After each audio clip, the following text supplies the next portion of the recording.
Hello and welcome to Recharge Wrestling. We're here to plug you into the world of professional wrestling. I'm Keeney and I'm joined by the whole crew today, Fisher and Krusty. Hey everyone. Hello. Good to be back. Yeah, Krusty's back from a long hiatus, scouring the globe for wrestling talent. Yes. He's come back. Holiday and then the dreaded COVID took me out. So if I don't sound quite myself, it's because it's lingering around, but I am fine. I'm back. Don't panic. So yeah, it'd be good to get a full podcast tonight with the three of us. Yeah, it's been a while. It's good to have you back. We'll just crack on with the shows. There's no news this week, so we'll get into SmackDown. Who wants to start with a talking point from SmackDown from last Friday? Well, I think we've got to talk about the amazing segment with the Bloodline, but obviously first there was a match before it first, so we might as well, I guess, talk to that as it was linked. So we had Solo and Sami versus the Brawling Brutes, which was a pretty good match. You had the typical arguing between Sami and Jay, which obviously led to Butch winning with a roll-up in the end. But afterwards, the argument was taking place, and what was really interesting is Jimmy and Jay actually got like really up close to each other, and then Roman's music hit, and their faces was just like, "Oh shit, we're in trouble." I loved that. And then the segment from then as well was fantastic. They couldn't control laughter. They actually, I couldn't help but just be like, when Roman's music, I was just like, "Ooh, Yeah, someone's getting a smacked bum now." It's like your parents coming home whilst you're like drawing on the walls or something as a kid. It was like proper, like, oh, I'm in trouble. I mean, we'll get into the segment in a bit, but just obviously, Sami makes everyone laugh. I feel like he's purposely trying to break everyone at the moment. Do you guys think that's a problem? Like, should he be trying to break? Roman Reigns is like the big guy. He should not be breaking. I think it makes it. I think it's all in a way even in the fact that it depends if it takes serious. over. Because on Raw they were chanting Usi at Roman Reigns, which I just felt was a bit like, oh, I don't know if that's how you want Roman Reigns. The word Usi. No, he did do well with it, didn't he? They're playing with it, but also I think even if this wasn't scripted, if somebody came out like Sami Zayn did, you would struggle to not laugh, no matter how serious you are. I mean, he's coming out just like, I don't even, I'm not even going to try to do an impression, but it's just funny, isn't it? So, as you say, it makes it feel a bit more real, even though it's sort of breaking away from it. It's just fun, isn't it? What's your thought on it, Sean? Do you disagree? No, I actually agree. I thought this was brilliant. I loved the Usi. I loved all of it. I just the first time I've seen Roman Reigns get involved with like the humor side of it, and it just was a bit of like, oh, this is different. I didn't know if I liked it or not. I think I did. I think I'd have a problem if he didn't then get serious afterwards. If but it like, was he was basically like, even on the Raw promo, it was like, that's enough of that. I'm going to get serious now. And then he cut like a fire promo to the camera and stuff. So I think if he didn't do that afterwards, I'd agree. But yeah, that's fair. It's not quite Drew with Tyson Fury. No. Oh God, character breaking, which I can't believe actually made TV. I thought that was just for us in the audience, but madness. You know. But are you feeling Usi tonight? Is the question. I am feeling Usi. Yeah, I'm feeling pretty Usi. I'm Usi as well. But one thing that really, I think the thing that really stood out as well was when Sami and Jay were arguing, and Jay was like, "I don't care what the tribal chief says," and the crowd gasps. And Roman's face was just like, and then a slow turnaround. Like, what did you just say? Yeah, Roman's face was phenomenal. Like, so perfect. And like I say, the crowd gasping. It's like Roman's got this real aura now that you don't want to upset him. Like, no one wants to upset him. Even like the crowd are a bit like, no, don't say that. I love that he's using Sami Zayn against him as well. The fact that he said that he's going to name him Sami Uso. Yeah.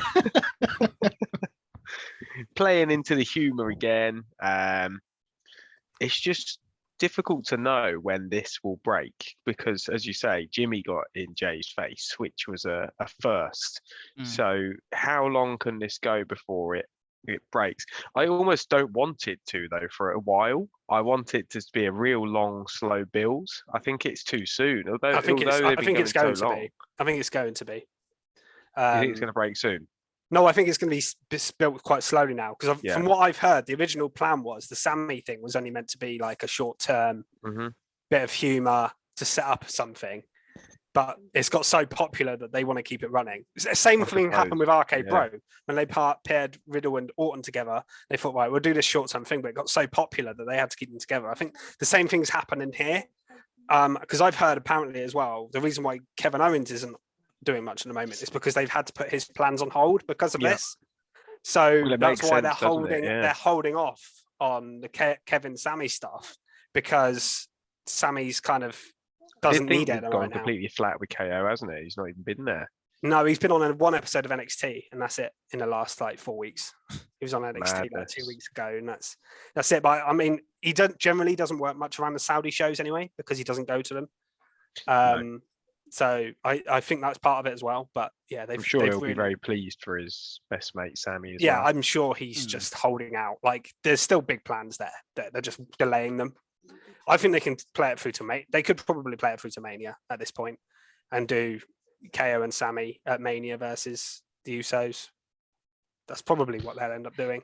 The thing is with this dynamic at the moment is there are almost an infinite amount of ways they can go with this. Like you can do that. You could do another JV Roman match. You could do Sami Roman. Jimmy VJ. You could do Jimmy VJ. You could do Solo Sikoa VJ like this, or Solo Sikoa v Roman, or like Kevin Owens v Roman with Sami taking KO's side. There's like so many ways they can go with this that I just think, and I almost wonder if they don't know what they're going to do with this yet because it's just so every week it's worked so well that it doesn't give you a clear indication of one way or another they're gonna turn with it. They're constantly keeping us wanting to watch more with it being brilliant.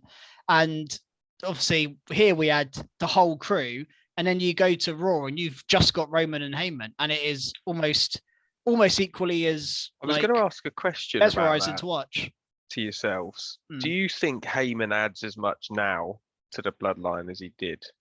Do you think he's needed still? What I think he still adds brilliantly, and he did it particularly on the SmackDown segment here, when they were all joking around and they were talking about Uzi and the family. What he did is he sold the match with Logan Paul. He turned it into let's talk about Logan Paul and started promoting the match. That's what he's good at. Yeah. The storyline with the Usos, Sami doesn't need Paul Heyman at all. He doesn't need to cut long promos to get involved with that. But just him, when there's a big match to be sold, tickets for, and he puts over the person and talks about it, I think he still adds a lot. He's talking about the pin. But I think what's great is it's not the same old shtick. Like when he was with Brock didn't do any talking. Defending. And Paul just did the same promo over again. Whereas here, he's not speaking quite as much, but he's actually having it. What he's saying is having more of an effect, I think. That's a good point. And also, I think he does offer something to the group in the fact that he is the person that Roman trusts 100%. Like Roman's not sure on Jay. I think Solo's still a bit new. Even Jimmy, maybe. Sami, he's maybe taken the piss out of slightly. Whereas Heyman, like the wise man, he's a wise man. He's his go-to guy. Heyman's his go-to guy, and Heyman doesn't have this family bond. It's actually interesting because I think Jay was like, "You're not even part of this family," and I was like, "Well, Heyman's there. He's not a part of the family either." But they didn't really address that. I thought that might come up, but yeah, I just think Sami Zayn is in I don't want to say God mode, but he's not far off it because he's not far off Roman Reigns' level. And that is a big. Because everything he does, like just how he like interjects when like Roman's like his most furious, is like, let me just have my say. Like the way he does it is just so good. And yeah, I just think every time Sami Zayn is on TV and Roman Reigns and all of these guys, I just can't keep my eyes off it. It is the best thing. Best thing in wrestling currently, definitely, but maybe the best thing I've seen in wrestling in a decade. I reckon it's that good right now. What's going on? It is great. Yeah, and obviously we've got some promotion here for the Logan Paul match as well, which obviously takes place on Saturday. That was kind of odd. is a side note to this at the moment, really. But are we looking forward to that match? Has the build been, because the build's been more about the other story? Has the match been? I mean, they had quite a bit of the build the week before, obviously, with Logan knocking. I mean, it's had a decent enough build, but I think WWE realised that this match is going to sell whatever, just because of the size of Logan Paul and Roman Reigns. People are going to watch it, whatever. But in terms of WWE and storylines going forward, this means nothing. No. I can't see this being carried any further. So I don't think they're going to put too much effort into it, because it's just going to be dropped like a sack of shit the moment they come back to Monday Night Raw. Yeah, you're you're probably right. I think it's had enough promo for what it is. If this was going into a main pay-per-view, then probably not. I'd wanted to see Logan Paul more, to be honest with you. Like when he was building up to Mania, it was a much more of a big deal. I just don't think they're as fussed about this, because it's just going to sell anyway. Yeah, I think you're probably right on that. Yeah, it's a one-off match for what's the show called? Crown Jewel. Crown Jewel. Yeah, it's a I am one-off for Crown looking Jewel. forward to it though. I'm looking forward to seeing Roman Reigns, but the match itself, I actually couldn't really care. I look too forward to much seeing Roman about. Reigns, but I think Logan Paul is a good. I've heard there's a good chance his brother could be involved. Yeah, I've seen that. Well. Which would be interesting. Yeah, would be interesting. Because the bloodline are probably going to be involved as well. Sami won't be. Yeah, so Sami won't, will he? Because he doesn't go to Saudi Arabia. What would be interesting if I'm completely wrong and this carried to like Survivor Series and you ended up with the Paul brothers facing off against Usos or something like that. There is a possibility they do go down that route, but we'll have to see. But yeah, it's interesting, and everything to do with the bloodline at the moment, nothing really misses. So I'm sure this match will be good. And Logan Paul has delivered in the ring in his previous matches, so he has. That makes me look forward to it. At least. I'm interested to see him. Something I wasn't that interested on seeing, I don't know how you guys feel, was New Day versus Maximum Male Models. No, this is a bit of filler, wasn't it, really? Just even the New Day, they're just so stale. It's I hate to say it because they're one of the best tag teams ever, but this match I was not interested in the slightest. I think there is a slight plan with the New Day, but I'll get to that in a minute once you. It's just the fact that, I mean, I think since I wanted Max Dupree, aka LA Knight, to pull away from this, but now he's gone, I'm really not interested in this at all. Yeah, I think they still serve a purpose as like a bottom of the card. They're a job at comedy. To just be, they're a comedy. Yeah. I think, and I don't know if this was your point, Fisher, but I think the way the commentators were talking, they're building up to New Day v. the Usos. Yeah, absolutely. That's what I was going to say, because they kept talking about New Day's record. New Day's, I think it makes so much sense, right? You have to do it because the Usos are very close to the record. I think it's 3-4 weeks away from the record. Oh, okay. So after Crown Jewel, it's the New Day's record. The New Day are going to be desperate. I will be so salty if New Day beat the Usos here. I don't think they will. I will be livid if that happens. I think they should. I'm not a fan of doing. They shouldn't do a big feud. Because we've seen it millions of times. A match. But just a random match on SmackDown where the New Day are desperately trying to get the titles. Okay. They do a tag team title match, main event of SmackDown in about 2 weeks' time. New Day v Usos. New Day desperate to stop the record, but it doesn't happen.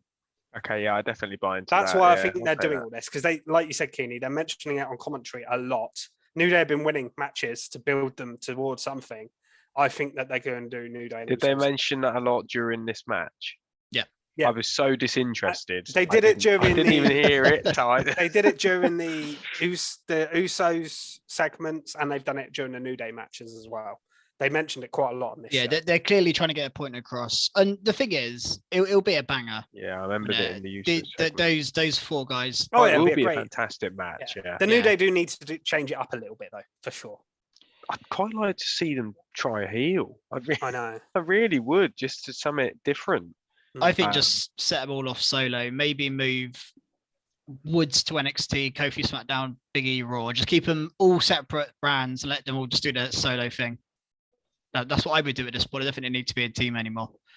But don't break up and have one turn on the other, because I don't think that's what they should do with the New Day. I just think they should just separate them as far as they can, keep them. They did the right thing with Big E, and then he had a good little run, and then he got injured, and he's now back on SmackDown with them again. So, yeah, I think keep them separate after this, anyway. After this, we got a Sonya Deville interview talking about Liv, an attack from Liv after this breakout, and we got a no disqualification match announced for this week. So that feud's continuing. At least it's giving a non-title women's feud. Yeah. On this show, which is good. We then got Ronda Rousey Open Challenge and a return here that maybe people weren't expecting. Definitely was not expecting this. No? I actually got quite excited, weirdly. So we got the return of Emma. Well, at least you did, Krusty, because the crowd did not give a shit about it. I felt a bit bad. They remember the who reaction she is. was silent. Yeah, felt quite bad for her. It wasn't the loudest pop I've heard, put it that way. And even Ronda in the match, when she was doing the submissions on her, she was like, "No one remembers you." And I was like, normally that's like heel dickhead stuff, but I was like, it's actually true as well. It's mad that I it was felt about bad. 5 years ago. I suppose if anyone's going to remember, it's going to The be thing is, us. she wasn't a major star even at the time. She wasn't a major star, but she's a solid good. She's wrestler very- in NXT, ring, which she I was think a they star. need. I think she's a very good. It's very good that they've got her back. I think SmackDown needed someone like that. And I've heard there's more rumors about other women that could be coming back. And I think Triple H now is going on a bit of a women recruitment thing. Yeah, I think that's sensible. I don't think he's got enough women that he likes on the roster, to be honest. Something that I did find very interesting, though, and maybe it's just an opinion of mine, but I thought Emma looked better here against Ronda than Liv had looked against Ronda in the whole feud. She put up a really good fight. It was, I don't know about and better, but she certainly held her own. I don't mean in terms of Liv's ability. I mean in the way they played the match. It was as if she wasn't getting squashed, which I found quite odd. Whereas I found Liv in the past has looked quite weak against Ronda. Not in an ability way. I think Liv's wrestling's brilliant. I just think they didn't sell her enough. They needed to give Emma a showcase. If she'd have just come back and got squashed in 2 minutes by Ronda, I'd have been like, that is not. I did find it weird when Ronda was her first return. I was like, this isn't going to be too good, is it? It's a guaranteed loss, isn't it? Straight away. But it's fine if you lose, but you put up a fight against someone like Ronda Rousey. And this is what they did. And like she did a really nice suplex. There was a tarantula submission. The crowd got into it towards the end because she was good. Yeah, that's what I did notice. They had no pop whatsoever when she first come out. But yeah, it'd be interesting to see what role she plays going forward in the division, because does she get another match with Rousey? What's the plan there? Is she going to be? Are they going to bring in a tag team partner for her or something like that? Or well, we did see later on a little interaction between Ronda and Shayna backstage. Yes. That was actually my prediction. I think last week I said I thought Shayna might be the person to answer the challenge. Yeah. They are going with Ronda and Shayna on screen. They did it a little bit in the Liv build up, and I actually think they should go for the tag titles. Even with Ronda as champion, have Ronda's double champ, make her seem. But I think Ronda and Shayna as a tag team, go for the tag titles. It's very interesting that she's sort of working with her now, isn't it? Yeah, I can't remember who they took out backstage. It was Natalya. So Natalya, I think it's a bit of a face turn for Natalya, because I'm assuming we're going to get Natalya versus Shayna after that. Maybe she'll team with Emma. Yeah, you might get a tag team feud with Natalya. No, not Natalya and Emma. I mean, what's wrong with that? Yeah, I mean, I was just going to say, I think this was, just going back to Emma quickly, I think it was a very odd decision to return her in this way as an open challenge opposition for Ronda Rousey. I think it's a weird thing to do. I think for Emma, I mean, it's easy in hindsight given her reaction from the crowd, the pop, but for me, that's someone you bring back with a couple of video packages and like debuting next week, Emma, and that kind of thing. Like, you know, they do with a lot of people. That I think would have made more sense for Emma, and maybe not bring her in against the most, you know, the dominant woman on the roster in a title match. I just think it's an odd place to bring her back. But I'm happy I thought she's it was back. a very good showcase for her. I think if you'd have put her in the ring against someone else that people didn't care as much about, it would have been even worse. You said her reaction was bad, so putting her in the ring with arguably one of the most popular stars, or known at least, and they put on a solid match. But yeah, it's cool anyway to see the roster growing in the women's division. Yeah, exactly. We had another surprise. Well, I say surprise. There was another slot on the show where we thought there might be a surprise coming with the third member of Hit Row to take on Legado del Fantasma. And speaking of things falling flat, for me, when they brought out Shinsuke as their partner, I was like, oh, okay. Well, I think we feel similar here, Keeney. Yes. I think it's time to get skiddy. Yeah, I'm ready for a skid. Ready for a skid, Mark? Let's double skid Fisher all over the floor. I agree. When Shinsuke came out, I was like, it's just randomly throwing him in. This felt it's just a random face guy to go. Very Vince face McMahon, WWE. Yeah. I thought we got away from this. And the thing that really is skid marky, Legado del Fantasma has been built up to be this quite formidable force, just lost to a random thrown together trio of Hit Row and Shinsuke. Where I understand you want to put over Shinsuke as one of your stars, but this just didn't do anything for me at all. I think you've just shat on Legado del Fantasma, which is crazy. Yeah. I would have, if this is what they were planning, Shinsuke was the plan. I don't know whether that was always their plan, but I just would have not had them win. There's a lot more promise and potential in Legado del Fantasma than there is Top Dollar and Ashante, the Adonis and BFAB, and I did just have them cheat to win. Even if you have Zelina get involved, or something like I'm that. not saying they should win clearly. I just think to have Legado lose tag team. Basically their first match. Is this their first match on SmackDown? Might be second. Fisher will know. They won a match, but it was their first match as a trio. I think it was Escobar's first match, technically. I think the tag team had a match before. Yeah. Against Hit Row, I think. I think they beat Hit Row already. Yeah. So Fisher just listened to us skidding all over that. I know he feels differently, but I totally get your points. For me, as soon as Nakamura come out, I was like, well, they're clearly going to win, because when you put a random surprise opponent, it's a solo star teaming with someone. The baby faces like that, they always go over the hills. It's just if it's Drew McIntyre fish, I've got not got a problem. It's Shinsuke who's not been booked for a few weeks. He's done nothing, because last time we saw him, Gunter was smacking him around the ring. Like what I want to see from this is, because I think Wild or Mendoza, one of the either Cruz del Toro or Mendoza took the pin. I can't remember. One of the Legado took the pin. It wasn't Escobar, and what I would like to see happen is, off the back of this, you get a Santos Escobar Shinsuke Nakamura one-on-one match, which then you can have Escobar win, which makes Legado look strong. That's what I would like. Whether they do that or not, we don't know. If they don't, and this week it's not mentioned ever again, and Nakamura doesn't team with Hit Row ever again, and it just disappears, then your skid mark is definitely validated, and I'll be like, yeah, fair enough.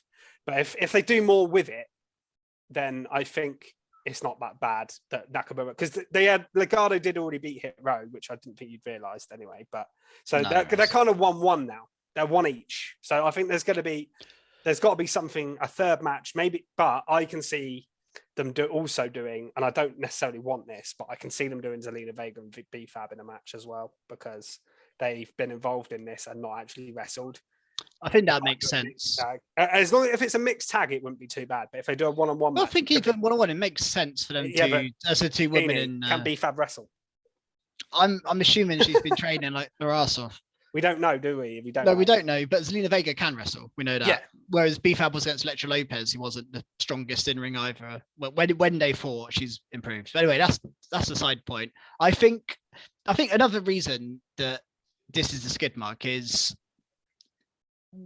I think there was a few speculation about, who's this mystery partner? Is it going to be? I think maybe you said Carmelo Hayes last week, and that was there was a few rumors of someone joining Hit Row, and I was getting really excited about that, and I was like, and then Shinsuke just dropped my excitement levels, and then the result, I was like, oh god, just a double whammy. I get it from that point of view disappointment. because they teased it being someone from outside the company, and then it was Nakamura. I think as well, because they already had a return just before this on the show in Emma.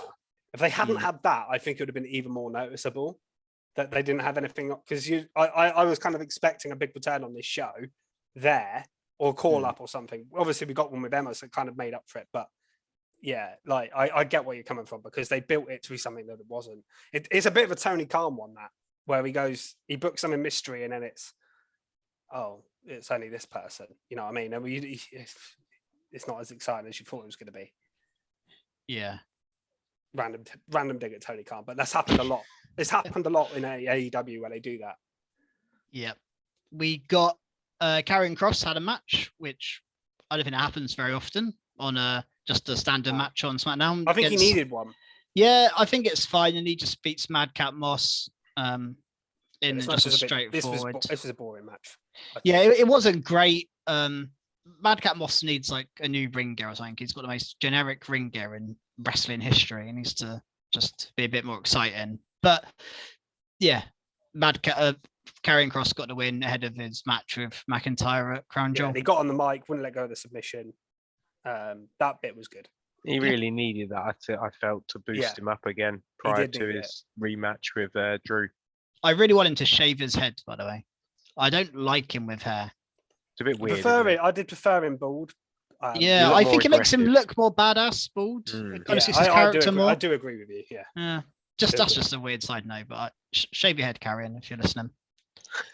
And then I don't know if there's anything else before we move on to the final segment on the show. There was one thing I wanted to just mention: LA Knight and Ricochet sort of having a bit of a back and forth and setting up a match, which is happening. This is happening tomorrow. I think that's a good little feud for LA Knight. I quite like that. Yep. Yeah, I like the idea of that. Yeah, and obviously we've got the Intercontinental title match tomorrow between Gunther and Ray, which was also they had a little segment on the show as well.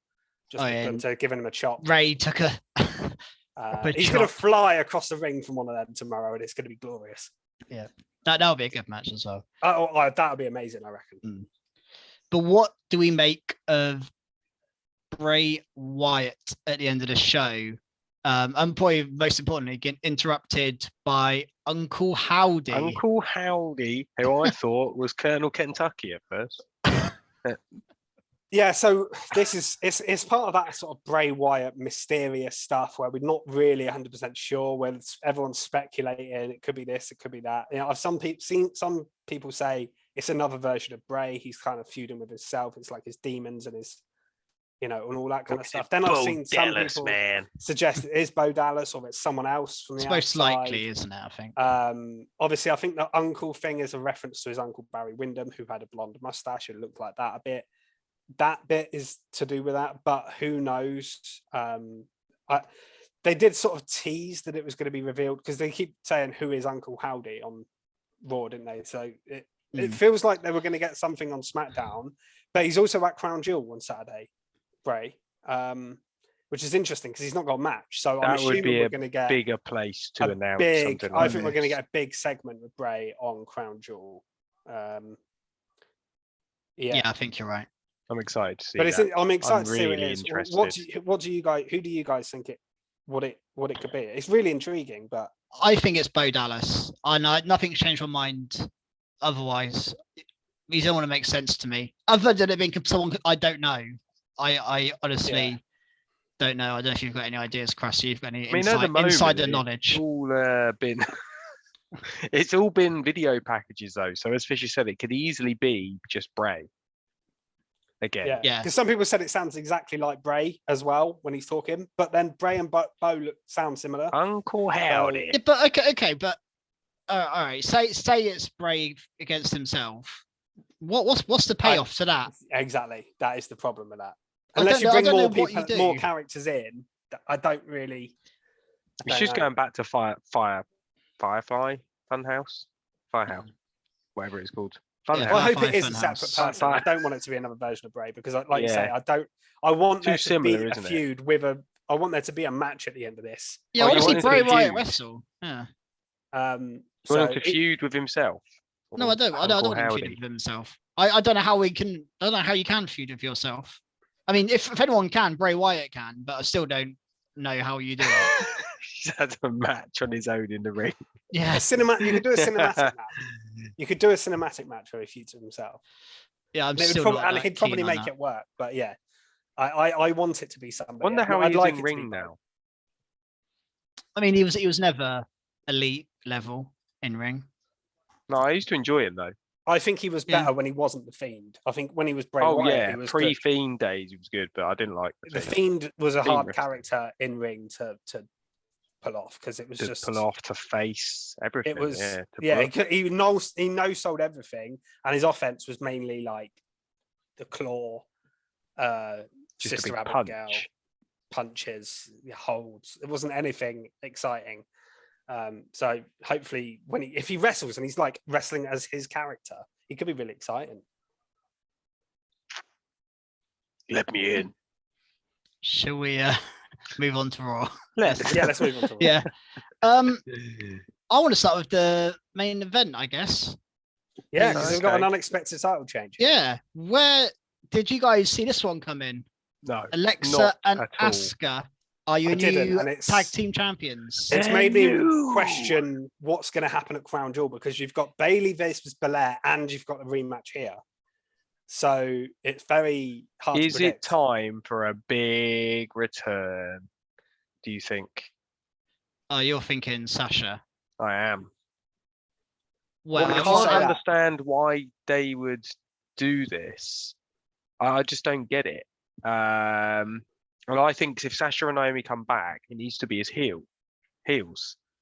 So just because of what they did, I think it just makes sense to come back quite arrogant. I wonder, and it's probably less likely with Triple H in charge than Vince. I wonder if they've just lost faith in Damage Control because they have been quite flat, I would say. I've seen a lot of criticism of Damage Control online. I just wonder if Triple H has just thought, this isn't working, I'm going to take the belts off. The bubble has gone a bit. I'm going to break them up. I don't actually think it is that. I don't think they're going to break them up. I think this is all building to War Games. And I think he wanted to change the titles to mix it up. I'm not, without giving my predictions, I'm not 100% sure what I'm going to go for myself yet, but I have a feeling Bayley may beat Bianca on Saturday. But then wouldn't it make more sense for them to be tag champs and have the whole group? Yeah, you could do it that way round. But my thinking is you put all the belts on the Bayley's line. Then like at War Games, I want my belt, and then all the belts get put on the line. Yeah. In a big match at War Games, perhaps with other people involved, perhaps not. I'm thinking maybe Candice LeRae on the babyface side. Nikki Cross we did see Bayley talk to Nikki Cross, didn't we, backstage? Well, and it didn't lead to anything in the main event, which made me think that there's going to be more to that going forward. Yeah, that made me think Nikki Cross might join them for War Games. Yeah, and I think obviously Candice LeRae would be the obvious person to join the faces. Yeah, so I think that's a good 4v4. I think that's the 4v4 for War Games. I know last week I speculated, Keeney, that Nikki Cross could have a faction of her own with Alba Fire. Oh yeah, I don't think that's happening. I don't think that's happening. Well, it's not going to happen because we saw Alba Fire on NXT. Yeah, if Alba Fire was gone from NXT, I'd think, well, she's getting called up. I could see that happening, but Alba Fire's still on NXT, so I don't think. That was more wishful thinking, I think, on my part. Krusty, last week I said when Nikki come back, because she attacks both the face and heel side, I thought maybe she's got her own motive and her own faction behind her. And I suggested maybe put her back with Doudrop and then bring in Alba Fire, like the 3 Scottish women together. That could be awesome. And take over, which would have been a cool faction, but I don't think that's happening. It was just an idea. No, I think Alba Fire's staying put, and we'll talk more about that in the NXT segment later. Yeah, but a decent title match and a title change. And surprise. We also got the opener. I thought the match was really good, by the way. Nikki Cross as well in the opener. That just kind of links in with all this as well. Yeah, I thought both matches were pretty good. I thought the main event was really good. And I love the fact that they let Asuka and Io wrestle a lot, because in the previous matches between these factions, they've kind of kept them apart. But here, they really went for it. And I loved it. And I thought some of the tag team wrestling, even from the faces who aren't really a tag team, like the double moves and stuff from Asuka and Bliss, looked quite good at times. But yeah, I thought this was a pretty good pretty good match, and obviously got Bailey to belly off the table thing as well at the end, which was pretty cool. On Belair. And we just got also got kind of earlier in the show, we got a bit more of a serious side to Alexa, where she cut like a very serious promo to the camera, which then led to this title match in the main event. And just quite nice to see that serious side to Alexa. And I think any kind of predictions of Alexa joining Bray, I think are probably squashed now. I don't think there's any chance of that happening. No, I don't think that's a good idea. I think Liv Morgan's more likely, if anybody, out of the women. For reasons I suggested last week. She's got a bit psycho crazy. If it's Bo Dallas, then there's a link with like Bo Dallas and Liv. So I think anyway. But yeah, like Alexa doesn't seem to be anywhere near that character. She's still got the doll sometimes, but like it's just a prop at this point. Yeah. What should we move on to next? This is actually quite a bit to talk about from Raw. I've got a few things I could go into, but I don't actually know what's the best one to go into next. I don't know. Well, should we start with our tribal chief, because we've already talked about him already. He appeared. Again, we mentioned already. Uzi come up. He said, "Okay, let's get serious." Then Paul Heyman. He basically was like, This is beneath me. This match. I'm not going to type this up. I don't care." But Paul will hype it up for you. Yeah. Paul hyped it up, and then we had the Miz come out. And at first I was like, why? But then I thought this was quite smart, because obviously the Miz and Logan Paul were tag team and thing. And when they said that, I was like, of course that's why the Miz is here. It makes total sense. And then I love how Miz was like, I acknowledge you. Start off with, like, just be really like sucking up to him. Plan to help him. Miz is great as a character, isn't he? Yeah, and then I love the fact that Roman knocked Miz out to show Logan Paul that he's not the only one that can knock someone out. I actually thought this was really, really well done. I thought this sent a good message. It was really good, simple segment, and it was cool to see Roman on Raw as well, because he does have both belts, so technically he should be on both shows sometimes. Yeah, it makes complete sense. And this Raw did feel quite star-studded compared to recent weeks. Since Ray moved over, since Edge hasn't been on the show, it's felt KO's not been on much. There's been a few weeks where it's been a bit like, okay, you've got Seth, you've got Judgment Day, you've got a few people here and there, Bianca, but like Asuka and Bliss have been missing. Edge hasn't been on the show, like I said. Orton's not obviously around. There's quite a lot of people on Raw not on the show that are big stars. So Cody, I think Brock being there this week as well, and this and everything really brought this show up at a level, I thought. It did. And what I feel like I'm a broken record, but I say this a lot, is the overlapping flowing storylines throughout the night. So then this led on to Miz being in the doctor's thing with his ice pack on his jaw. The Seth Rally winding him up because they were going to have a match, and Ali goads him into having a match later on. Ali beats the Miz with some interference from Dexter. Was it Dexter or was it? Yeah, Gargano dressed as Dexter. No, that was the week before. So I get it mixed up. Yeah, it was Dexter. They were fighting out by the announce table, and then Dexter appears, and then the security guard just chased him. I don't know if you saw the security guard, by the way, but he leapt over that barricade. Some athlete. Well, he's clearly a performance center. I was like, bloody hell, he's not like the normal security guards. And then that led to obviously Ali getting the win, which is fine. And Ali, if he's going to face Rollins, needs some wins as well to build him up. Yeah, so I think you were critical last week of him losing because he lost, didn't he? Was it to Theory? Yeah, he did lose. Yeah, because so this kind of makes amends for that. Exactly. But this is all leading to, and I want to get your guys' thoughts on this because I actually loved this. What did you make of Johnny Gargano's big reveal?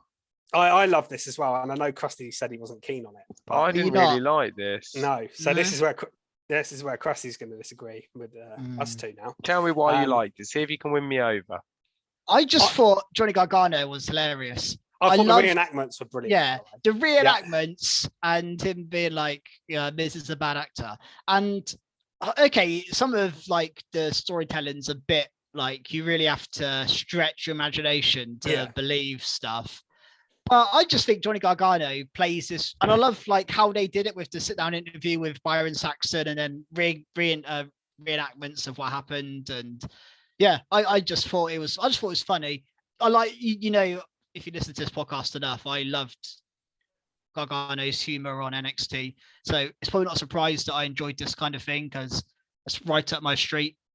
I agree with you. I really enjoyed it, and I thought Johnny was really good in this. And Byron Saxton was quite a good sort of person to play opposite it as well. But I will say the story itself is quite like a stretch. I think that's the problem. The fact that I am a bit bored of this storyline now, I think isn't helping. I think the storyline's pretty poor between Loomis and Miz, but this at least made it different to what it was, because I wasn't expecting it to be about that. I thought they were just going to make it. Do you think weird. there's a chance that actually Loomis is with the Miz, as he's or Miz as of this point starts paying Loomis again, and maybe again actually Ciampa's out for a while, isn't he? But I was thinking Ciampa and Gargano be Miz and Loomis, but yeah, probably. Yeah, I don't know where it's heading. I mean, the thing is with Loomis, and it's like we say about the Bray Wyatt stuff, it's got to lead to a match at the end of it. At least with Bray Wyatt, it's going to be good at the end of it. With Dexter Loomis, it's the kind of same thing all the time with him. Doesn't say much, and then he hasn't actually wrestled yet. He's been doing this for like 2 months now. He was meant to have a match against the Miz, and then the Miz obviously attacked him on the entrance ramp, and we didn't get the match. Yeah, I did think the payoff of the Miz v Dexter Loomis was not worth this 2-month storyline. Exactly. So where do we end with this? Is Dexter actually going to wrestle? Like, what's the point of this? Well, I think now, and I actually don't know if this was always the case. I think they might have actually called a bit of an audible here, and maybe the outcome now is Gargano v the Miz. That's the end goal of all of this, and Loomis is just a pawn in this storyline, which I don't think was always the case, but I think it is. I think we'll definitely get now. Gargano v Miz, but what does Loomis then do though? Like, do you know what I mean? Is he going to be on the roster? Is he just going to wrestle? Is he going to be doing this forever, or is he going to go after somebody else? Or like, what's the end goal with Loomis? Because he's not a particularly interesting in-ring wrestler anyway, is he? But you've got to do.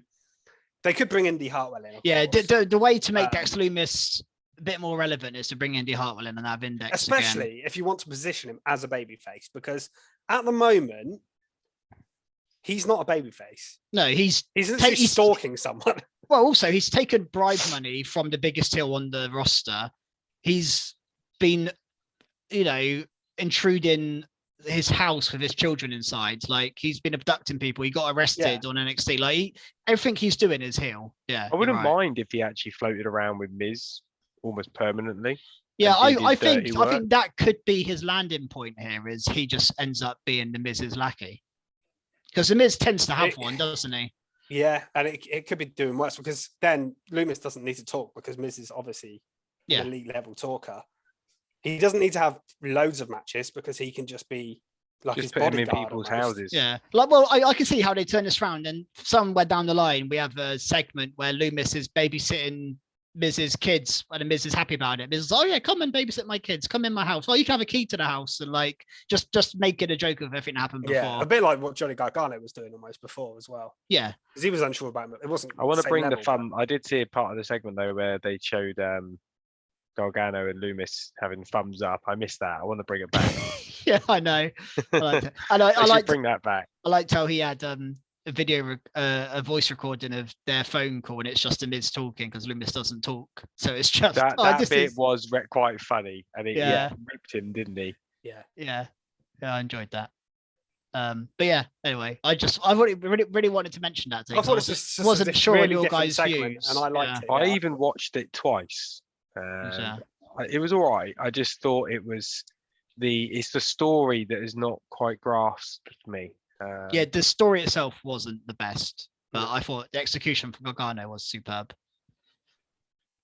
So, let's move on to. Should we move on to Blonde Streak Seth Rollins? Yes.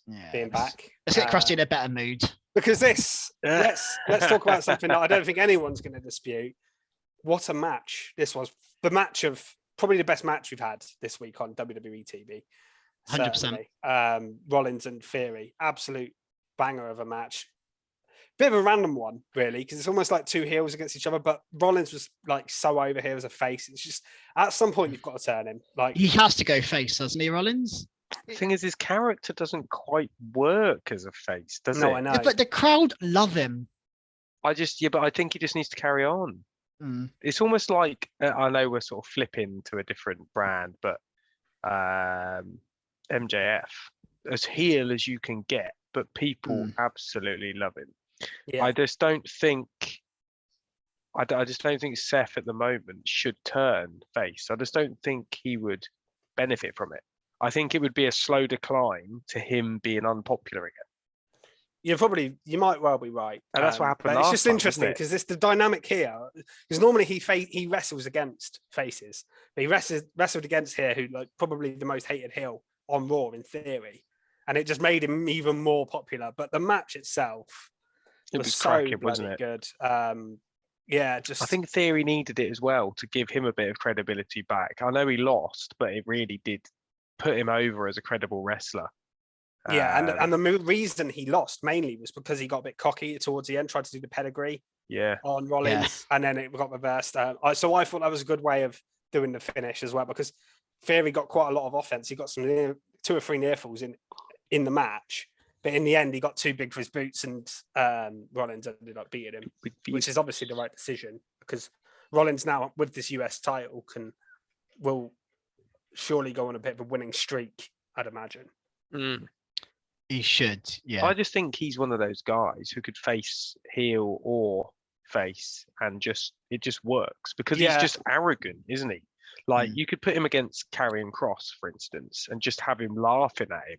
Yeah, and the thing is, the crowd will cheer Rollins against a heel, but they'll also might boo him against a face, so it kind of works. Yeah, it's brilliant, isn't it? And they'll chant his music, whoever he's facing. Yeah, I just love how he orchestrates the crowd. I love it so much. He plays into it, and it just works. Yeah. He's sort of right in the middle, isn't he? Of he's just an expert at doing what he does. He's probably the best at doing what he does out there, and yeah, just amazing. And again, we're talking character work in ring. Phenomenal, because he's put a banger here, and it's not the first and won't be the last banger he puts on this month, probably, let alone this year. So he, Theory, it's not Theory, sorry. Rollins and Ali will be a really good match. I'm excited for that. Obviously, really I think there's no real chance of Ali beating him, but it will still be a great match. I think the match could be absolutely incredible, actually. I think it could be one of the best. If they let it go, it really could be a match, like top 10 match of the year. I honestly do think so. You might have just set up a segue there, because speaking of let it go, Triple H wasn't letting Brock Lesnar and Bobby Lashley go at each other. I thought we were going into Frozen then or something. I was like, but Brock Disney and Bobby, so they were meant to have a one of those side-by-side backstage interviews, and Brock doesn't turn up for it and just comes out to the ring, which I think fits in perfectly to how Brock would act. Big Bob. And then Lashley's like, well, I'm not, screw this, I'm getting involved, and they just go at each other, just brawling. That is how you build this match up. Don't have them talk, don't have them. I love the fact some clever storylines. Have them beat the crap out of each other. But yeah, I think that's what ruined the last feud, is we were all looking forward to the match at the Rumble, and then it was all around Paul Heyman and Roman Reigns getting involved, and it kind of ruined the match. And it was obviously, I had a title on the line as well. This non-title, no one else involved. It's just two beasts going at it, brawling. The only thing that confused me in this segment is I swear Triple H said the match is off at one point. He said if they told him if they touch each other again tonight, the match is off. Right, because I actually thought he said the match is off, and I was like, well, it's not, is it? You're not going to call the match off, are you, Triple H? It's a huge match. What do you guys make of Duke Hudson and Von Wagner breaking the fight up? Well, they were obviously there was a few NXT guys, weren't there? Yeah, they were there for the main event. Strange. So I think Von Wagner's been on main event 2-3 weeks in a row now, so he's obviously on their eyes for a call up. It's just so random. I mean, remember I to have pushed him. Do you remember when he was on SmackDown as Adam Pearce's Adam Pearce's security for 1 week, really randomly, and then never again? I think they definitely like him because he keeps popping up, but God knows why. But more on Von Wagner to come. Yeah, but yeah, just a good brawl, and probably the match I'm looking forward to the most, I think, of Crown Jewel. Brock and Bobby. I think Big it would just meaty be an match. absolute banger. Yeah, I think the card's pretty good again. I do. I think it's good. it's a good card.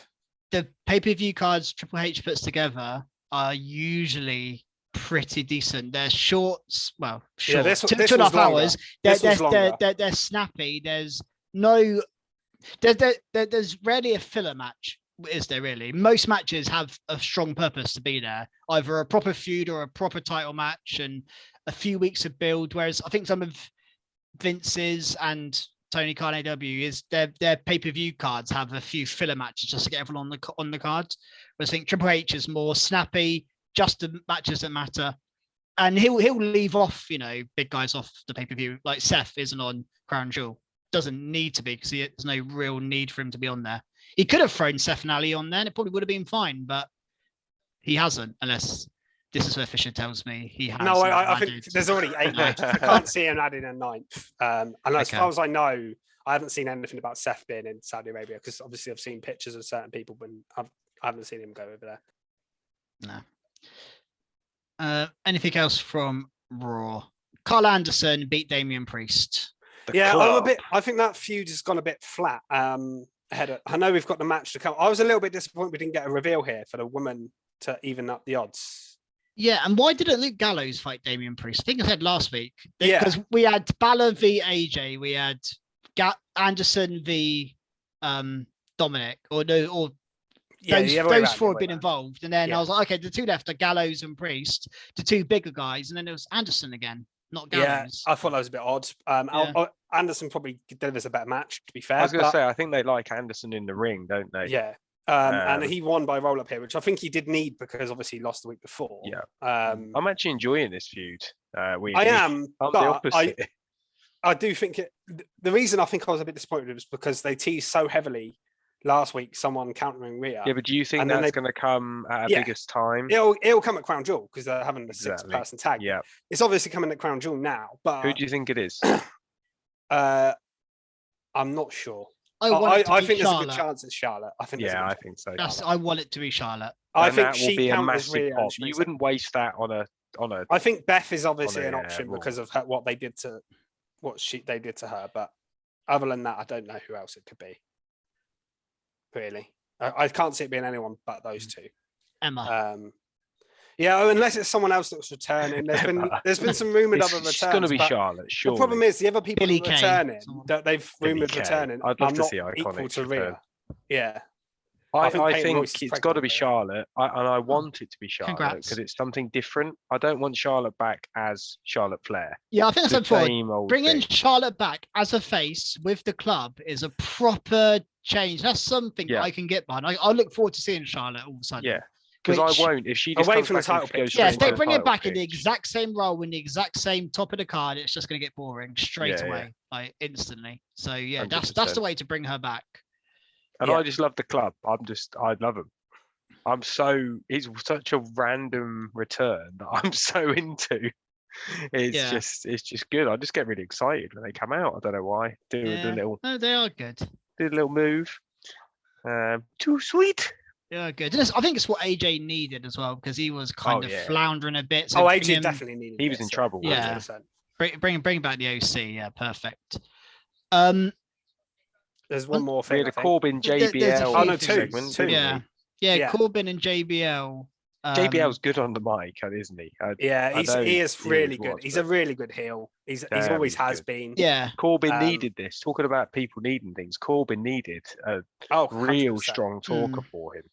And he's finally looking strong, which is what I wanted from Corbin.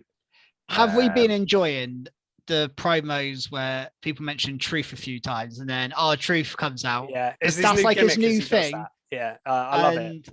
So he's on, and we'll get to I feel bad Truth a because bit he later. got injured on NXT. Yeah, he had a bad end to the week, but he's had last few weeks. He's been brilliant. Truth. He's been everywhere, and he comes out here. Of course, he's going to get destroyed by Corbin, but he's just so great. good. He's still on TV. Truth, and I think for you, Krusty, seeing Corbin booked so strong at the moment, he's really looking like kind of a bit more like he was before when he was the lone wolf. King, Happy, all these versions of Corbin.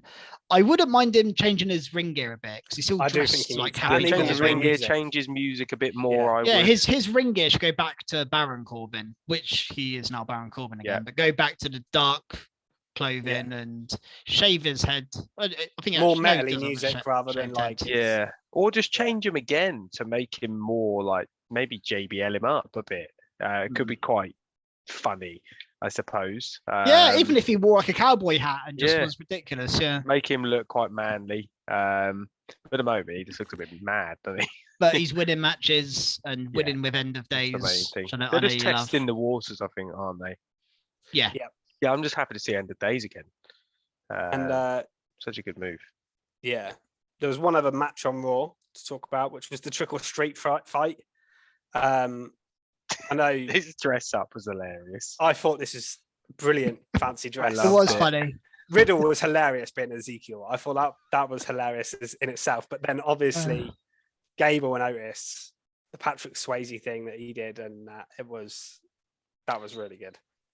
Yeah, and it was a funny old match, was it? They always have to every Halloween. I think these are fun gimmick matches. I have no problem with this. There's no harm in this. It's not everyone's cup of tea, this, but this is the right spot for it. These guys, I feel a bit weird that Riddle's gone from the most serious feud of his life to like dressing as Ezekiel and RKO in a pumpkin off of Otis's head. Like it's a real gear change for Riddle. But like I said last week, one thing about Riddle is I think he's showing his versatility. Yeah, he's showing he's such a great comedy character, but he can also be a really good serious wrestler. And I think that can give you a long career in WWE. I think he's just biding his time now, isn't he, until Orton comes back.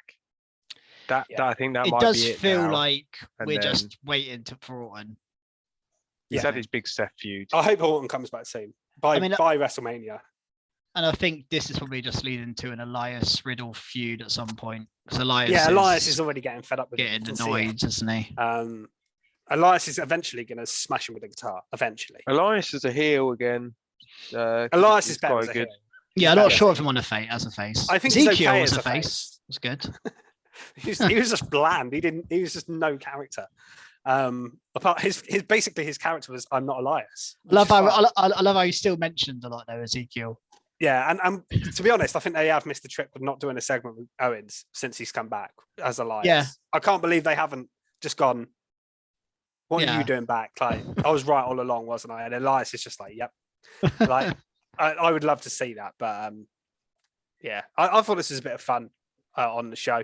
It gives it a bit of variety as well. I thought the show had a bit of everything. I thought that was quite good. They main evented and started it with women's matches as well, which I liked. They had like serious promos, the brawl between Lesnar and Lashley. You had Roman.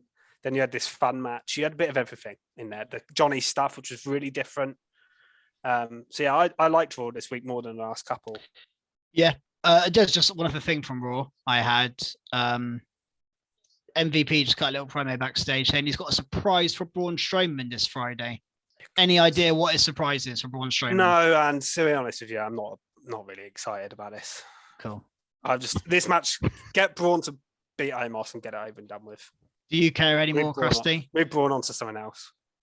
I think this is literally just for the crown jewel, a one-off match.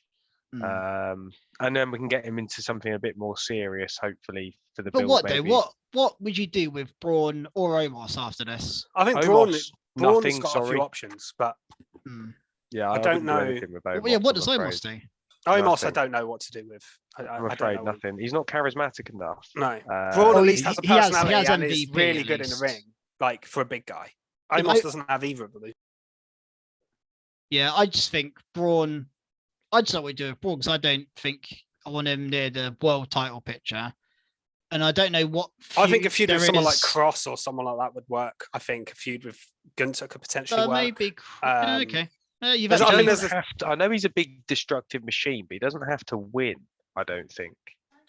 No. I think you could even have him feud with the Bloodline, but not obviously win the title for Reigns. But you could have him destroy Sami Zayn, Solo Sikoa, destroy stuff like that. Stuff like that. I think there's a few options there down the line with him. Obviously, there could be something with Bray as well. I'd even be quite happy seeing him possibly go up against Seth, but have Seth go over him, but with like a real just about manage to get it or an underhanded tactic. He can still look like an absolute beast and absolutely destroy someone like Seth in the ring, but then they just get a cheeky stomp and there you go, it's done. I've got a good storyline idea for Braun. Yeah. Maximum male models. Well, he could tear through them, or as a model. You know? I was Hasn't he joking. already done that? As a model, yeah, I think he did destroy him. Yeah. Didn't he? Well, when they're doing a catwalk and he just ran through the middle of them. And Oh yeah, he did. over. He did. Yeah. I forgot about that. I think he should become part of. Yeah. Yeah. That would be funny. You should replace Maxine. Anyway, let's move on to NXT. Yeah. Yes. And I think we should start with R-Truth here, because this was built from last week. R-Truth v Grayson Waller, and we didn't really get a match at all here. Really, it's not a lot happened, and I think it was just before it went to the adverts is when R-Truth messed up his suicide dive and kind of. Did he clip his head on the ring apron as he fell? Well, like landed funnily or something. It all seemed a bit off, didn't it? He landed. I believe his knee buckled as he jumped or something like that. I don't think it was actually his landing. I think it was when he went over the rope and jumped. I'm sure his head either clipped the apron or it was very close to, because I thought he'd knocked his head at first. But then the match called off, and R-Truth at his age could be out for a while. I really hope not, because I've really enjoyed him the last few weeks. The thing is with R-Truth is you can have him on TV without wrestling. How many matches does he have? He could quite easily come out with a cast on his leg and be hilarious still, couldn't he? Exactly. Yes, Yeah, he could. Yeah, he rarely ever wrestled. I mean, look at the 24/7 stuff. He didn't have a match for a long time when he was doing that. I'm glad it that was still sort of great. disappeared. Oh, I know. A bit bad He made for it the good, but wrestlers. you know, I feel a bit bad for the wrestlers that had that. I mean, the title still technically This is a bit exists, random, but I'd have kept the I know it's going a bit off track, but I'd have honestly just kept that title and just had like random filler matches, but for the title, but actual matches. So not being silly, just give people proper matches that wouldn't necessarily get a match. I said it before. I would have had Sami Zayn win the title and him hold it up like it's the biggest belt in the world, and amongst the bloodline, and then the bloodline protecting him from being cashed in on, and that's how the title dies. Actually. Yeah, that's how the title dies. Roman's like, get rid of that shit. I don't want that in my group. And and then eventually, at first they're like loving it. Yeah, but I just love the idea of everyone holding their belts up and Sami Zayn with his 24/7 title in the back. Like, yes, I'm part of this. I think that would have been genius, but they chose not to. I think that's what they should have done. I know. I saw Dana Brooke she did an interview saying she wants to make it into a women's Intercontinental title belt, which isn't a bad idea, but I don't know. I don't think they can do that. It's better than having 24/7. Anyway, that is one hell of a segue from NXT. But Waller and Truth's match, it didn't go very long. And also, Waller tried to save it afterwards. I quite enjoyed his like off the cuff promo, claimed to be like, "Oh yeah, look what I did," sort of thing. I thought it was good stuff from him there. He improvised well. What do you guys make of the opening and then main event of the show, where we had Braun Breaker and Wesley celebrating their wins, and then Pretty Deadly interrupt? I like the Pretty Deadly stuff. I thought they were really funny here. I just like the way they act. I weren't too keen on Braun Breaker calling them a wanker. He did a terrible British impression. That was such a cheap way of getting some cheers. I know it's because we're British, but I mean we don't care. But terrible. You could assault British people. It felt like something off a Family Guy. It was it was a bit lame, and and I didn't like. I don't know. I just think doing all the champions in a match for the belts, I think it was crap, lazy, very lazy.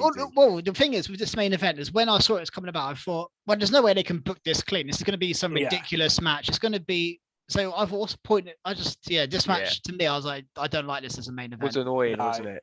I felt like it was like I was disappointed because when they said Braun was coming back to NXT this week, I thought, right, we're going to find out who's going to challenge him. That's great, and we did find out who's going to challenge him in other ways, and that was disappointing too. Well, that's disappointing as well. I thought we were going to get a good promo. I thought Apollo was going to come out because he said he was going to last week. I thought maybe we'll get someone different as well. We're not expecting even someone from the main roster, because if they do that on NXT.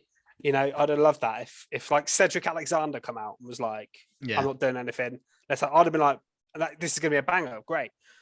But no, Von Wagner, come on.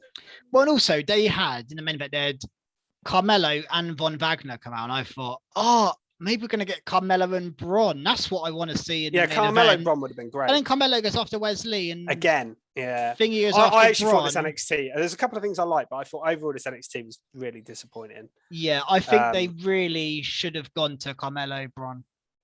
To me, if you're not calling best. Carmelo up, what are you doing? That's the best you can do. And I think I've heard before there's like a saying like amongst wrestling bookers where it's like, don't book too much for the future. Like if you've got something really good now, just do it now. And I just think they could wait for Carmelo and Braun for some big match down the line, but that's the best match to do right now. So just go for that now for me. Because you don't know when they're going to be called up. Carmelo, Braun could both be called up. I guess there's more communication now with Triple H and Shawn Michaels, but yeah, to see Von Wagner as a challenger for Braun, I was a bit disappointed. Yeah, I was disappointed with that, of all the people. But I think we'll transition onto this little video package in a minute, but I think Dijakovic will be coming after him at some point, which I really, really look forward to that. I think that'll be great because I don't know if you saw the video package, but he had the NXT title in there. Talking about it. So, and Apollo's been talking about the NXT title as well. So I think they're setting up a few contenders here, and they're still at JD McDonough at the end, approach Apollo as well. I think that'd be a good feud, by the way, Apollo and McDonough. So I think they're keeping a few people at the title interest because Von Wagner's not going to be the guy that beats Rob Breaker, surely. So the man after that might be, because there is a pay-per-view in December called Deadline. NXT. So I don't think they'll do Von Wagner then. I think they'll do that as a filler feud now, and then they'll do another match for Deadline. I hope anyway, because I don't want like 4 or 5 weeks of build between Wagner and Breaker. That's just not interesting to me. No, I'm with you there. Yeah, and this was kind of a show of fairly disappointing like movements in the title picture because we got Mandy Rose's 1 year celebration as champion. It just felt like nothing really be said. Yeah, and then it was just Alba Fire just interrupted because clearly Mandy didn't mind that celebration. I thought she made some quite good points. No, I like the video package. Yeah, I think Mandy was good, and I think but like she was saying, she's like, I've beaten everyone. There's no one here that can beat me. And I was like, okay, who's coming out? Because someone's gonna come out when she's saying stuff like that. And I was thinking, who's it going to be that's going to challenge her? And it was just someone she beat last week. Yeah. In a match which probably benefited Alba Fire because it was like in some weird cinematic match and Alba Fire doing what all of her crazy stuff. I can only assume that she's going to go through Toxic Attraction, then beat her, and this has to be the time the Toxic Attraction comes up to the main roster, surely. Yeah, I think so. I mean, I said months ago, Alba Fire Mandy. Then when she lost, I was shocked. I was shocked that Mandy. I think they wanted to just get her to this year celebration. I think that's why she beat her at Halloween Havoc. I think they wanted to do this year. You've had a year as NXT champion. That's brilliant. Now you're going to lose. I think that's what this is about. Hopefully, Alba Fire beats her because although Mandy's had a really good reign, and I think she's gained a lot of respect from where she was before. Well, she said that herself. People saw her as eye candy. People didn't really believe in her. Yeah. I think people now were like, actually, she's quite good. Yeah, she is. She's well. I remember when maybe before this podcast, but I remember we used to be quite critical of Mandy Rose's in-ring wrestling. Oh, I used to be. Yeah. Now I think watching she's a live decent. show a few years ago, and I was like, God, she's not good enough. She needs to, but she's improved a lot since then. A lot. Yeah. So, yeah, fair play to her. Yeah. Anything else from NXT? One thing I did want to talk about. Well, there's a few segments yet, but Schism. I want to get Krusty's take on this mainly because he wasn't here last week. Adding Ava Raine to this group, who I thought last week she delivered an okay promo. This week, I thought she was really good. And obviously, the apple doesn't fall far from the tree because of her dad being a Rock. Yeah. She's going to be good. I think she might say, I've been very critical of Joe Gacy and Schism in the past. I think she might save this group. I've got a feeling she might save this group. It's something different, isn't it? And they must have big plans to put somebody like this in there. Yeah. into a group like that. I mean, if Triple H, where Shawn Michaels, Triple H thought that group was on its last legs and it was going to damage her introduction to the roster, you wouldn't risk it, would you? Because it has too much riding on it. There's going to be eyes on whatever she does, isn't there? Yes. So yeah, I think it could be good. And Joe Gacy, I'm not too bothered about at all, but I don't want them to ruin Grizzled Young veterans. No. aka Schism. So yeah, I'm looking forward to seeing how she does and what dynamic. It'd be interesting to see how good she is actually in the ring, because obviously we haven't seen her wrestle. But I think her promo skills, considering this was only a second TV appearance, I think she's a very good talker. Definitely. I really like the way she talks. So, Yeah. you know, like I said, when you're the Rock's daughter, you should be good, but it doesn't always work out like that. We've seen wrestling families before where they've had sons or daughters come in and wrestling. Yeah, but isn't her mum like a athlete as well? Can't remember exactly what she does, but she's like, you know, quite athletic, I think, as well. So I'm sure she'll be fine in ring. Yeah. I don't have many doubts about that. She's been signed for WWE for quite a while as well, so she's had a lot of training. She's not like she's come in and been thrown straight in like some of them are. She's been in the performance. She signed like 2 years ago, so she's been around a little while. So they've obviously been preparing for this for some time, I think, with her. Yeah. Chase U. Let's move on to them next. I felt a bit sad watching this segment. Yeah, Bodie Hayward got released. That was, I guess, a bit of news. We could have opened with Bodie Hayward. Would have been a bit weird, but he, amongst some other people, I don't think made TV really, got released from NXT in the week. And they just openly kind of spoke about it. Well, they didn't say it, but the flag just sat there and then feels like, oh, who's going to carry this? And Duke Hudson. I mean, what do you think about Duke Hudson with Chase U? I think it's okay. I found it quite funny when he smashed through the wall. Yeah, he did. Yeah, that was funny. Yeah, that was okay. I just don't think you needed to release Bodie for them to replace with Duke. I think you could have just added him in. I don't think that's the reason. I don't think it is the reason, but I don't know. It felt like a very strange release, that one. Maybe there's something behind the scenes. I mentioned last week, I asked a question about Charlie Dempsey, and we saw him actually, here. that was weird. Yeah, I was like, where's Charlie? I remember when he was involved with Chase U, he come out and attacked Andre Chase, and Duke Hudson kind of warned him off. So is Duke turning face and joining Chase U properly, or is there something more to this, and Duke's actually aligned with Charlie Dempsey and like that could go either way, couldn't it? Anti-Chase U thing. But then Bodie Hayward being there would make more sense if you're going to do a tag team. But yeah, I don't really know. Kiana James beat Thea Hale. That was the match around all of this.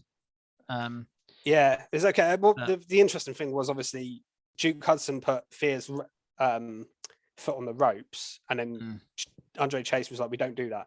Gets in the back.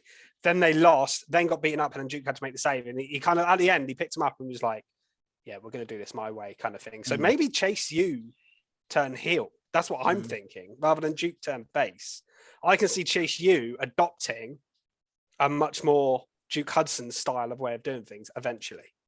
And maybe Andre Chase teaches how to cheat in the ring rather than how to, and stuff like that. You could go a completely different direction with it. I think that could be what happens. Yeah. Yeah, I don't know actually what's going to happen. It could go either way. I'm intrigued. It's all right. Krusty, what did you think seeing Odyssey Jones back NXT? I actually thought that was a good re-sign, to be fair, and I think he's just been injured when he got released initially. Oh, really? He wasn't released. He's been gone for 10 months, but he was injured. Yeah, he was okay. No, he was a good wrestler. I was quite excited. I mean, it was just basic return match, wasn't it? The big body heavy. I thought he looked quite impressive in what he did. He was good. He's got charisma as well. He's quite charismatic.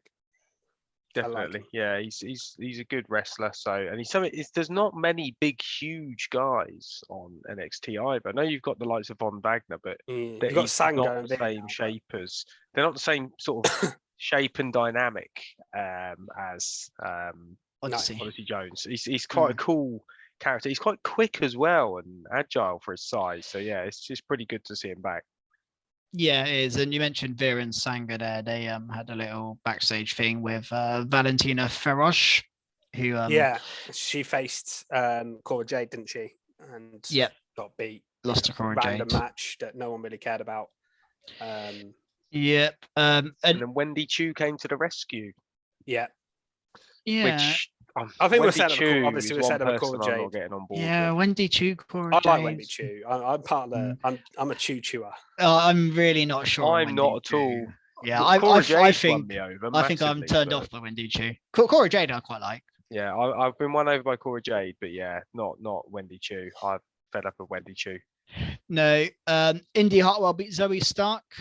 Now this was interesting. This is a decent match. I thought. This was a good match, yeah. But also the aggression shown by Zoe Stark, I think, is very interesting. And I think she might be going heel. Well, yeah, and the fact that Nikita Lyons as well, sort of almost cost her the match. And they have a tag team title match, don't they, next week? And if this hadn't happened, I'd have thought, well, they're probably going to win. But actually, I think they're not going to win, and it's going to cause a feud between the two of them, which I think could actually be a really decent feud. Yeah. Lyons versus Stark. But the only problem is they haven't got many tag teams, have they? So I don't think they can break them up straight away. But who knows? I don't think they can. They still break them up, don't they? Yeah, they do. But then you bring in fresh. If they've just made releases, generally that means they're making way for fresh talent. So we got Elektra Lopez backstage with Tony D'Angelo and his family of 2 Dimes. They Tony was like, "Nice to see you stuck around," as if Elektra had a choice. She got lobbed out. She got left behind. They left her at the service station. But yeah, just nice to have that little moment. I actually wouldn't mind Elektra joining D'Angelo because I'm glad they kind of played on together. this. I thought this was a good little nod to the past. But Elektra looks like she's doing it on her own by the looks of it, and she said, "If you thought I was dangerous before, you should see me now," kind of thing. And I said last week it could be the making of her in a way, because I felt like with Legado she was just stood there on the side. I thought it's the best she looked last week.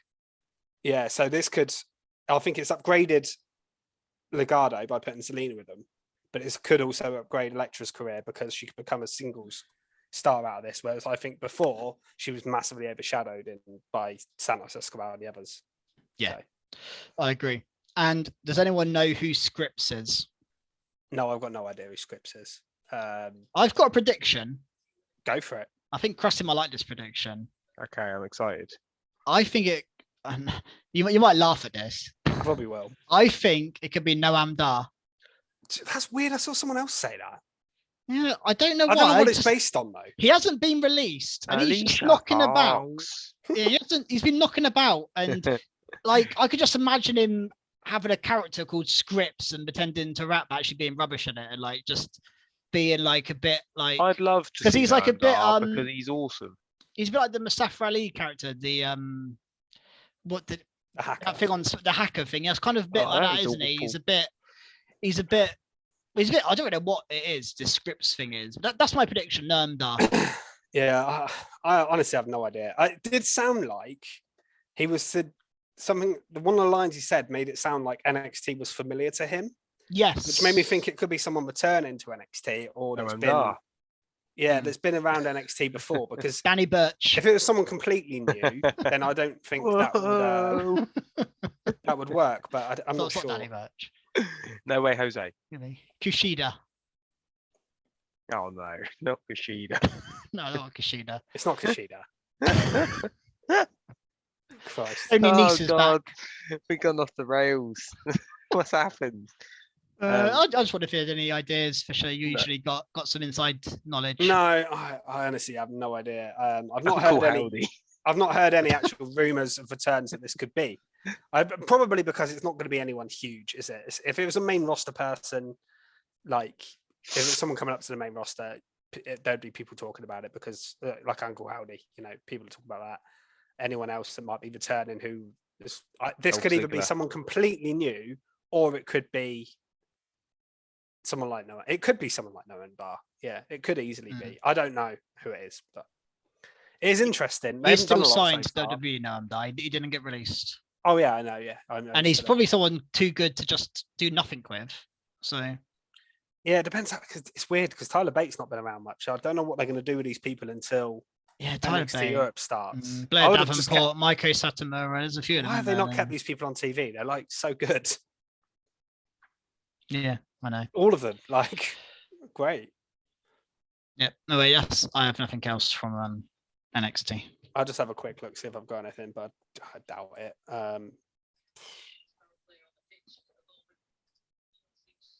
No, I think that's it. That's it. Sweet. So that is it for this week. I hope you are all recharged.